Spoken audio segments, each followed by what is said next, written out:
Hi hello చూడండి, తల్లి బిడ్డ ప్రేమ. ఆవు దూడ.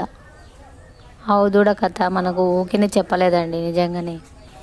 చూడండి, ఇప్పుడు దూడ అంత పెద్దగా అయింది, తల్లి పాలు ఇస్తూనే ఉంది.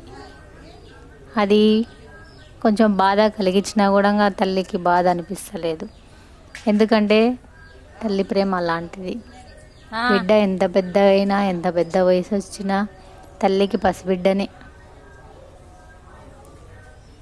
ఆ కాలంలో మనకి తల్లి దూడ ఆవు కథ ఊకే చెప్పలేదు కదా, అది నిజం. మనకి ఇప్పుడు అది నిజం అని అందరికీ తెలుస్తుంది కూడా. చూడండి, ఆ బిడ్డను ఆ అమ్మ ఎంత ప్రేమ చేస్తుందో. పాలు తాగుతుంటే అది గుద్దుతుంది, అయినా కూడా భరిస్తుంది.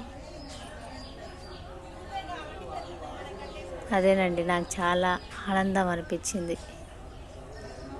అమ్మ లేని వాళ్ళకల్లా అమ్మ మీద ప్రేమ కలుగుతుంది కదా.